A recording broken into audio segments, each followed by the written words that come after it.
Hello everyone. So in this video, I will be doing a book review of another book called The 7 Habits of Highly Effective People. And so I'll just get right to it because there's a lot of information in little time. So habit 1 involves being proactive. So it's based on between a stimulus and a response, you are free to choose how to respond in any given situation. So our choices should be based on our values and principles and based on what we really want to get out of life. Okay? And so we have the freedom of choice, essentially, is what it states. And the word responsible, you can break it down into response able. So we are able to choose a response, responsible, able to choose a response. So essentially, that's what that is.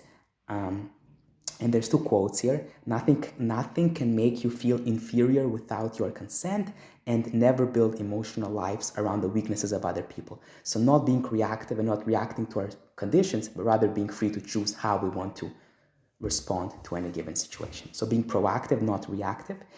The second one is begin with an end in mind. So we need to have a vision in our life. And so habit 1 involves you being the programmer, and in habit 2, you decide what your life is about. So you can do a funeral experiment where you think how you want to be remembered at the end of your life and all the eulogies that will be played, etc. So really starting to think what is your life about, what is your mission, and you can actually create a mission statement as well for that. So what type of character you want to be, what kind of accomplishments you want to have in your life, what type of work you want to do, kind of deeds you want to do, etc.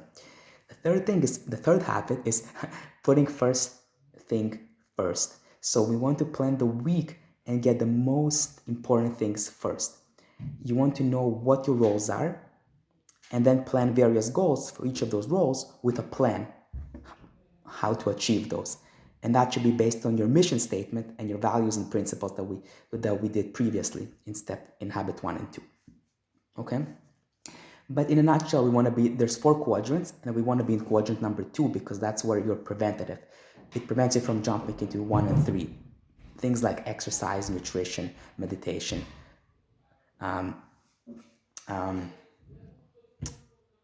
sorry, I'm losing my words, reading good books, etc. Okay?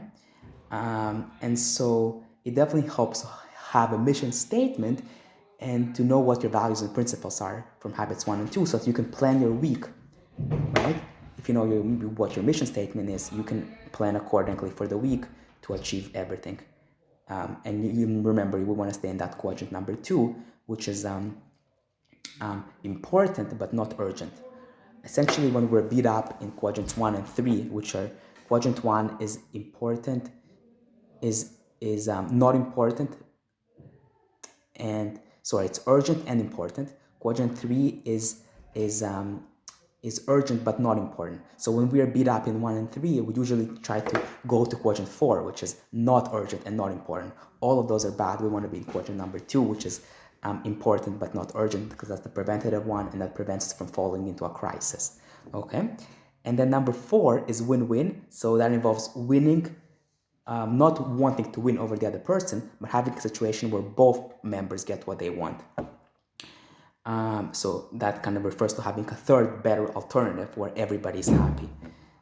So essentially, you want to give value to the other person, but at the same time, you want to know what your own needs and values are based on habits 1, 2, and 3 that we talked about earlier, right? From the mission statement, from your week. So you want to do the activities that are meaningful and important for you, while at the same time knowing the values and providing value to the other person. Number 5 is seek to understand first, then be understood. This one is pretty self-explanatory, and it involves understanding the frames of reference or perspective of the other person.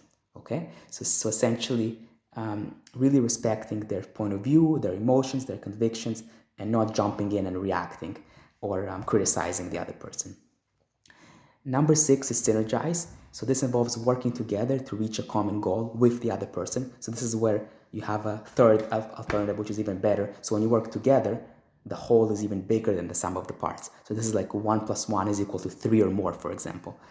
And so both people can be right. It doesn't have to be just one person or the other. Both can be right. You can disagree, but both can be legitimate kind of like options. And so that's why if you synergize, the outcome is even better than the sum of the individual components. So that's very, very important. So essentially, yeah, you can create change to solve issues in different ways that all members are happy and proud with. And then the last one is number 7, is sharpen the saw. And Covey gives a nice example in his book of cutting a tree with a saw. It doesn't make sense to keep cutting it with a saw if you don't take time to sharpen it and really regenerate yourself and take time to rest. So similarly, we need to sharpen our saws to have our private victory, right, on ourselves, habits 1 to 3, as well as our public victories, habits 4 to 6. And so we want to reach our goals and work well with other people and synergize and all that. So this includes actually 4 layers to sharpen the saw. The physical realm, which involves things like exercise, good nutrition. Mental involves reading good books, TED Talks, listening to podcasts, etc. Spiritual, involving meditation, gratitude, and service to others, as well as social emotional, which involves improving our relationships using habits 4 to 6 that we mentioned, right? Win-win, seek first to understand, then be understood, and synergy. So the idea is that if we want to continuously self-improve and reach our goals, we need to regenerate ourselves, and there's no excuse. Like that example with, you don't want to wait before you're out of gas, you want to think proactively and take hold before you're out of gas. Same thing here. You want to rejuvenate yourself and rest and take the time for yourself, remaining in quadrant 2, doing those preventative activities before falling into a crisis situation later on in life. So we want to start early, and that's the idea, right?